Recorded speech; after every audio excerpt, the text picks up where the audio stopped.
मैं general category से हूँ, शायद मुझसे नहीं होगा। तो मुझसे ज़बरदस्ती कहोगे तो मैं आप लोगों को ये नहीं कह पाऊंगी कि आप लोगों ने मुझे टाइम नहीं दिया। मुझे कोई भी मोटिवेट नहीं कर सकता, चाहे एक दिन में परफेक्ट नहीं होंगी। वैसे तो थंबनेल देख के आप लोगों को पता चल गया होगा कि मामला क्या है, लेकिन फिर भी वीडियो में आप एंड तक बने रहना ताकि पता चले। तो guys good morning, Radhe Radhe, सुप्रभात। और अभी 11 बजने को है। थोड़ा मैं उठी तो थी, कल रात को मैं सोते सोते 3 बजे आया था और उसके बाद सुबह उठी तो 7:30 हो रहा था। 7:30-8 बजे ऐसे मैं BBC न्यूज़ देखते देखते इज़राइल और ईरान, रूस, ये सब देखते देखते हॉर्मुज़ के प्रभाव की वजह से भारत पर क्या प्रभाव पड़ेगा, तेल वगैरह ये सब मैं देख रही थी। उसके बाद मेरे को नींद आ गया, क्योंकि मेरा दो चीज़ में बिल्कुल दिलचस्पी नहीं है। अभी भी आप तैयारी करो, और आप अगर ये सोचते हो कि डिसिप्लिन को मैं साइड में रख के अपनी मनमर्जियाँ चला लूँ, तो आप बिल्कुल गलत हैं। डिसिप्लिन में रहकर भले चीज़ें लेट से होंगी लेकिन सही होंगी। कुछ होली के साइड इफ़ेक्ट भी देखने के लिए मिलते हैं। लोग पेंट कर रहे थे अपना रेक। ये देखो शिवा भाई को, का शिवा भाई पेंट, अच्छा पेंट साफ कर रहा है ये। और निधि की मम्मी, निधि का हाथ साफ कर रही है, वाइट कलर का पेंट लगा है। और ये देखो तुम लोग को क्या दिक्कत है भाई। गाइस ये लोग सिल्वर कलर से रंग खेल लिए थे और बाल हाथ पैर सब में, तो ये तारपीन उरपीन से साफ कर रही है बाल को। जब मैं घर गई तब मम्मी रोटियां बना रही थी, और ये रोटी सीमा को रोटी देते देते जल गया। जब से मैं इधर शिफ्ट हुई हूँ तब से काम तीनों के ऊपर बढ़ गया है, क्योंकि अब मैं नहीं हूँ और वहाँ सारा काम इन तीनों को ही देखना पड़ता है, और मैं केवल खाना खाने जाती हूँ। इन हाथों के निशान के साथ वैष्णवी थोड़ा थोड़ा खेल रही है, और ये निशान इसके भाई के हैं। जब ये छोटा था तब इसने बनाए थे। बर्थडे पार्टी में जाते गए, ये हमारी छोटी बहन है, ये हमारी मम्मी है और पापा भी आ रहे गए। बगल में कहाँ है हम लोग, क्या हो गए, मैं भी कुप्पा पहन लिया हूँ। फटा फटा कपड़ा पहन के थोड़े जाते हैं। नहीं, मैं पापा भी कुछ बातें वैष्णवी की आप लोगों को समझ में नहीं आए होंगे, क्योंकि ये जा रही थी बर्थडे पार्टी में और इसके पापा जब आ गए तो ये अपनी बातें बताने लग गई। जाने से पहले खुशप्रीत तैयार होकर मेरे पास आया, मुझे भी काम दिया और बुलाने लगा, क्योंकि मामा मुझे भी बुलाने भेजे थे कि चलो तैयार हो गई होगी। तो 6 बजे से भिड़ी हूँ पढ़ने के लिए, लेकिन मैं पढ़ ही नहीं पा रही हूँ। 1, 2 और 3, 3.5 घंटे से पूरी डिस्ट्रैक्ट हूँ। अभी मामा जी का फ़ोन आया था, आधा घंटा तो मैं नीचे चली गई थी, तो मामा जी का कॉल आया इस एम्बलम में। हाँ, तो ऐसा नहीं है कि पूरा का पूरा मैंने 1, 2, 3, 3.5 घंटा वेस्ट किया। लगभग मुझे लगता है आधा 1 घंटा मैं पढ़ रही थी। पर सम रीज़न्स आज नानी आकर बैठी हुई थी, वो परेशान थी, वो मतलब ऐसे रो रही थी, मुझे बिल्कुल अच्छा नहीं लग रहा था, तो मैं फोकस नहीं कर पा रही थी। आज से मैं अपना टफेस्ट सब्जेक्ट इकोनॉमी स्टार्ट करने वाली हूँ। कुछ टाइम पहले, आज से 4-8 महीने पहले जो भी है, मैंने NCERT के 6 से 8 क्लास के हिस्ट्री का कंप्लीट किया हुआ है, तो मे बी ऐसे मुझे उतना दिक्कत नहीं हो रहा था बेसिक में। पर ऐसे कॉन्सेप्ट बिल्ड करने के लिए पढ़ना पड़ेगा। अब तो मेरा लैपटॉप भी ठीक हो गया है, तो मतलब चीज़ें हैं कि अब मुझे बस चीज़ों को स्टेबलाइज करना है, मेंटेन करना है। और मुझे सबसे बड़ी चीज़ ये पता है कि मैं एक दिन में परफेक्ट नहीं होंगी। कभी किसी दिन मेरा रूटीन चेंज हो जाएगा, कभी किसी दिन मैं चीज़ों को एक्स्ट्रा एडवांस कर लूँगी, किसी दिन मैं बिल्कुल भी नहीं कर पाऊँगी। तो ये चीज़ें होती है ना कि आपको थोड़ा-सा मेंटली ये बात अपने आप को समझाना पड़ता है कि आप रोज़ के रोज़ एक जैसे नहीं हो सकते। क्योंकि अभी आपको अपना साइकिल परफेक्ट करने के लिए ना टाइम लगेगा, और ऑलरेडी मेरा साइकिल बहुत बेकार तरीके से चला हुआ है। कभी उठना, कभी खाना, कभी सोना और कभी कुछ भी। अभी तक भी चीज़ें हैं, देखो अभी आज मैं खाना खाने 4 बजे गई, 4:30 बजे आसपास मैं खाना खाई। किसी दिन मैं 12 बजे खा रही हूँ, किसी दिन मैं 11 बजे खा रही हूँ, तो किसी दिन 10 से 11 के बीच खा रही हूँ। तो ये ना मतलब एक अलग अलग बैठा हुआ है। तो अभी मेरा नॉर्मली खाने का जो टाइम है ना, वो 10 से 11 के बीच में होने वाला है। और शाम के ब्रेक का भी टाइम 5 से 6 का है, और बीच में दोपहर को एक आध ब्रेक। रात को भी 9 से 10 11 के बीच में आधे 1 घंटे का ब्रेक है। तो कुछ-कुछ मैंने रूटीन बना रखा है। और अभी जब मैं अपने प्रीलिम्स के बाद काफ़ी ज़्यादा लो फ़ील कर रही थी, और मैं ये चीज़ अपने आप को बहुत अच्छे से बहुत पहले से जानती हूँ कि मुझे कोई भी मोटिवेट नहीं कर सकता, चाहे वो फैमिली मेंबर हो, फ्रेंड हो या फिर मेरा कोई भी क्लोज़ेस्ट वन हो। मुझे मतलब एक प्रॉब्लम है मेरे साथ, मैं उनकी बातें बहुत ध्यान से सुनूँगी, लेकिन मेरे दिमाग में वही चीज़ चलेगा जो मैं करना चाहती हूँ। अब काफ़ी टाइम मतलब एग्ज़ाम के बाद तो काफ़ी टाइम तक मुझे ये लगता रहा कि मैं क्यों कर रही हूँ? मैं जनरल कैटेगरी से हूँ, शायद मुझसे नहीं होगा, और ये सारी चीज़ें हर कोई नहीं कर सकता। एग्ज़ाम टफ़ेस्ट एग्ज़ाम है, और मान लो कि प्रिपरेशन करते-करते कई साल बीत जाएँगे। अब ऐसा तो नहीं है ना कि मैं सरकारी नौकरी की तैयारी कर रही हूँ, 1 साल में मुझे नौकरी मिल जाए। मेबी ये चीज़ें सच भी हो सकती हैं।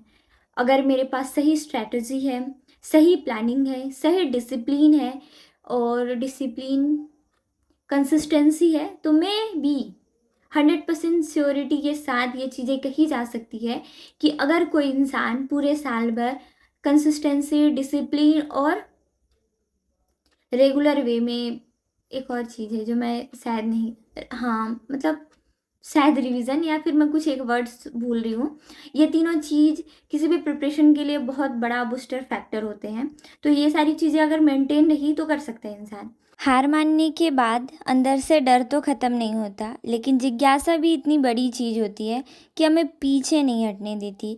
अब अगर आपने कभी भी मन से किसी भी चीज़ की प्लानिंग की हो और आप सोचो कि मैं उसको को पूरा करूं, और अगर किसी बाधा की वजह से, कोई हार की वजह से आप पीछे हटते हो, तो आपकी बेचैनियाँ बढ़ जाती हैं। पिछले 2 अटेम्प्ट के बाद तो मेरी हालत वैसे भी ख़राब हो चुकी थी, और इस बार शायद मैंने कुछ ज़्यादा ही सीरियस ले लिया चीज़ों को। फिर मुझे जब अच्छा नहीं लग रहा था, तो मैंने कुछ समय के लिए तो ये सोचा कि मुझे प्रिपरेशन छोड़ देनी चाहिए। पर मैं सोची कि जब मेरी तैयारी में कमी है तो फिर प्रिपरेशन छोड़ने का कोई सवाल ही पैदा नहीं होता। क्यों ना मैं एक बार बहुत ईमानदारी से पूरे अच्छे से तैयारी करूँ, डिसिप्लिन, रेगुलरिटीज़, मोटिवेशन, उसके साथ साथ सही स्ट्रैटेजी। क्योंकि किसी भी एस्पिरेंट के लिए पूरा का पूरा टाइम उसकी पढ़ाई के लिए, रिवीजन के लिए और मॉक टेस्ट के लिए चाहिए ही होता है। क्योंकि कई सारे इंटरव्यू जब हम देखते हैं तो पता चलता है कि कई लोग कई बार हार मानने के बाद भी, हारने के बाद भी अपनी तैयारी नहीं छोड़ते, और अंत में वो जीत जाते हैं, वो अपना ड्रीम अचीव करते हैं। तो कहीं ना कहीं अगर हम चीज़ों को सोच कर, डिमोटिवेट होकर, बिना तैयारी किए हार मान जाते हैं, तो ये हमारी सबसे बड़ी गलती होगी। तो मामा जी मुझे कहते हैं कि साथ में चलो, फिर मैंने हाँ तो कह दिया, फिर थोड़ी देर के बाद मैं कहती हूँ कि आप लोग जाइए, मेरा मन नहीं है। फिर अपने दूसरे हार के बाद मैंने इस बार प्रण लिया है कि मैं कभी भी इधर उधर की जगहों पर अपना टाइम वेस्ट नहीं करूँगी। थोड़ा सा सोशलाइजेशन मेरा कम होगा।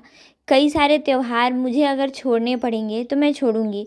जिस तरह कोई बच्चा दूर रहकर तैयारी करता है, आइसोलेट फॉर्म में, मैं वैसा ही होने की कोशिश करूँगी। अब ऐसा घर पर रहकर 100% पॉसिबल तो नहीं होगा, लेकिन अगर मैं ट्राई करूँ तो मे भी शायद चीज़ें हो जाए।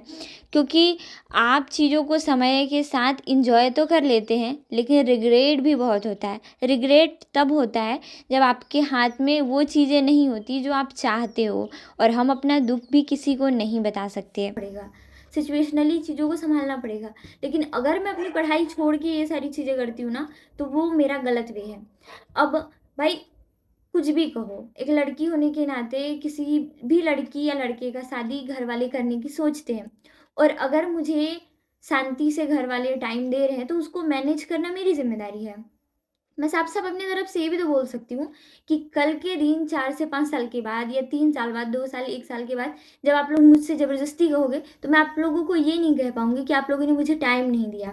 तो ये बात अपने आप से आपको समझाना पड़ेगा, खुद के साथ आपको बातचीत करके अपने आप को ये रियलाइज़ कराना पड़ेगा कि आप कहाँ पे, किस जगह के लिए बने हुए हो। कई बार आपका मन नहीं करेगा, जैसे एग्ज़ाम के बाद मेरा इस रूम में आने का बिल्कुल भी मन नहीं था। भाई पिछले 3 से 4 दिन, आज मैं ठीक हूँ, पूरे दिन में मैं रोई नहीं हूँ। बाकी आज से 4 दिन पहले मैं बराबर रोई हूँ, दिन में 2 बार 3 बार घंटे-घंटे पर। आप चाहो तो आज से 3 से 4 दिन पहले की वीडियो देख सकते हो। साफ-सफाई में ऐसे मैं खुले कैमरे के सामने रोई हूँ। और मैं एक चीज़ और कहती हूँ कि अगर आप कोई गलती करते हो ना तो कैमरे के सामने करो, ताकि आपको अपनी गलती छुपाने का भी मौका ना रहे। एक होता है ना कि अपनी गलती हम जब तक किसी और को नहीं बताते तब तक पता नहीं चलता, तो हम फिर गलती करने के और मौके वाले हो जाते हैं, मतलब हमें और मौका मिल जाता है। डेडिकेशन के साथ प्लानिंग करके बैठी हूँ, या तो आर हो जाएगा या तो पार। इस बार मैं अपने आप को झोंक देना चाहती हूँ, क्योंकि अब की बार के जो प्रीलिम्स में मुझे गिल्ट फील हुआ, वो ये हुआ कि मैंने जैसी पढ़ाई की थी, उसमें बहुत सारी कमियाँ थी। ऐसा नहीं था कि मैं पढ़ नहीं रही थी। मुझे डीपली पढ़ना चाहिए, जस्ट बिकॉज़ अगर आप उम, सिविल सर्वेंट वाले लाइन पे हो, तो आपको ऊपर-ऊपर से चीज़ें पढ़ने की बिल्कुल ज़रूरत है। उसके साथ-साथ आपको गहराई भी जानना ज़रूरी है। अब आप स्पून फीडिंग वाले स्टेज पर नहीं हो, या फिर आप किसी भी स्कूल के बच्चे नहीं हो, जैसे कि हुआ ना परीक्षा बहुत परीक्षा सार पढ़ के ऊपर-ऊपर से पास हो गए, नहीं। वहाँ पे आपको नॉलेज मैटर करेगा। कई बार आपको एग्ज़ाम में कई सारे, मतलब एक क्वेश्चन के चारों ऑप्शन में ना अंदाज़ा नहीं लगा पाओगे आप। वहाँ पे आपको कोरिलेट करना पड़ेगा कि ये हुआ होगा, क्योंकि एग्ज़ामिनर आपसे, मतलब सिविल सर्विस में तो ये चीज़ें होती है कि एग्ज़ामिनर कई बार आपको घुमाकर चीज़ें पूछता है, घुमाकर आपको फँसाने की कोशिश करता है, और कई सारी चीज़ें हैं। आप लोग कई लोगों के इंटरव्यू देखोगे, आप लोगों को पता चलेगा। तो इस बीच आपको खुद को उस लायक बनाना है कि आपको नहीं भी आ रहा है तो आपके अंदर घबराहट ना हो। आप उन चीज़ों को आगे-पीछे करके सिस्टमैटिक क्वेश्चन को कम से कम अनुमान लगाने के लायक तो बन जाओ। अब इस बार के एग्ज़ाम में ये हुआ था कि कई सारे क्वेश्चन के आंसर तो मुझे आ रहे थे, लेकिन जैसे ही मैं एग्ज़ाम हॉल में गई हुई थी, तो मतलब जैसे ही मैंने क्वेश्चन पढ़ना स्टार्ट किया ना, अब मेरे कुछ सब्जेक्ट तो मैंने बिल्कुल भी टच नहीं किए हैं, जैसे इकोनॉमी हुआ। इकोनॉमी के अलावा भी बहुत सारे सब्जेक्ट हैं, जैसे मेरा मैथ और रीज़निंग, इंग्लिश, मतलब एकदम ख़त्म है। अभी-अभी तो मैंने पढ़ना स्टार्ट किया है, लेकिन वो भी सही वे में नहीं कह सकते, क्योंकि 4 से 5 दिन में कोई भी इंसान अनुशासित या डिसिप्लिन पर्सन नहीं हो जाता, तो उसको टाइम लगेगा। ऐसे करके काफ़ी सारी चीज़ें हैं, तो लगातार मैंने क्वेश्चन देखे ना, अब मेरी हवा उड़ते गई, क्योंकि भाई मतलब मुझे क्वेश्चन आ नहीं रहा था, तो जो आ रहा था ना, मैं वो भी गलत करते गई। तो ये हुआ मेरा प्रेशर। उस एग्ज़ाम हॉल में मैं अपने आप को सँभाल नहीं पाई। अभी ये बात मैं अगर किसी को बोलूँ, तो क्या कहेंगे, "तू पढ़ती नहीं है।" सही बात है भाई, अगर मैं पढ़ती तो मैं इस लायक होती कि क्वेश्चन नहीं भी पढ़ना है तो मेरे को अपने आप को शांति से हैंडल करने की ज़रूरत थी। कुछ तो क्वेश्चन बनेंगे ना। अब जितने क्वेश्चन मुझे आ रहे थे ना, मैं वो भी गलत करके आई थी। इस बात का मुझे अंदर से गिल्ट फ़ील हो रहा था। और आता हुआ क्वेश्चन गलत हो तो आप कट ऑफ से तो बहुत नीचे फेंका जाते हो, आपको कोई नहीं सँभाल सकता। और चाय पीने के बाद और ऐसे नीचे से आने के बाद थोड़ा हैप्पी फ़ील हो रहा है, क्योंकि घर के मुद्दे ना, जिस मुद्दे से नानी परेशान थी, उससे उसको देखकर मैं भी थोड़ा-सा प्रेशर में आ गई थी कि उम्र के साथ जब बच्चे बड़े होते हैं, तो वो पेरेंट्स की वैल्यू को समझना बंद कर देते हैं। उनको लगता है कि इन्होंने हमारे लिए किया ही क्या है? अगर ये हमारे लिए इतना कर देंगे, तो क्या हो जाएगा? क्या ये हमारे लिए इतना नहीं कर सकते? भाई अंधे व्यक्ति, माँ-बाप ऑलरेडी हमारे लिए इतना सारा कुछ कर चुके होते हैं। फिर भी अगर अगर वो किसी चीज़ के लिए रोक रहे हैं, तो डेफ़िनेटली चीज़ें गलत और सही देख के कह रहे होंगे। पर इस चीज़ में मैं किसी भी पेरेंट्स को 100% सही नहीं कह रही हूँ। कई बार बच्चा सही होता है, लेकिन पेरेंट्स इस बात को नहीं समझते हैं, और ये कंडीशन सिचुएशन के अकॉर्डिंग चेंज होता है। अब मैं किसी भी बच्चे को भी सही नहीं कह रही हूँ और किसी भी पेरेंट्स को भी सही नहीं कह रही हूँ। कभी-कभी बच्चा भी सही हो सकता है और कभी-कभी माँ-बाप भी सही हो सकते हैं। तो अब मत कहना कि वो बोल रही थी तो पेरेंट्स गलत ही होते हैं। उस ब्रेक के जाने के बाद मैंने दरवाज़ा बंद करना मेरे ध्यान से निकल गया था। भाई मुझे भी ऐसे रहता है कि अकेले रहती हूँ, मुझे तो जैसा कि मैंने थोड़े टाइम पहले ये कहा कि मैं आज इकोनॉमी पढ़ने वाली हूँ, अर्थव्यवस्था, भारत की अर्थव्यवस्था, वो भी बहुत बेसिक वे में।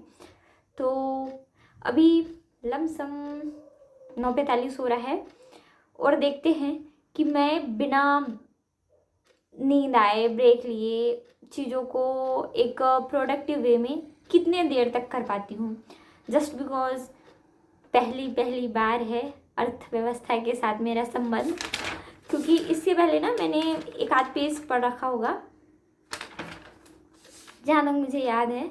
हाँ, ये विश्व खुशहाली रिपोर्ट मैंने लास्ट टाइम कभी किसी वीडियो में बताया भी था कि मैं पढ़ी थी, उसके अलावा कुछ नहीं। और मुझे अभी इस वक्त इन सारे मामले में कुछ भी नहीं पता है। तो देखते हैं कि आज का क्या मामला है।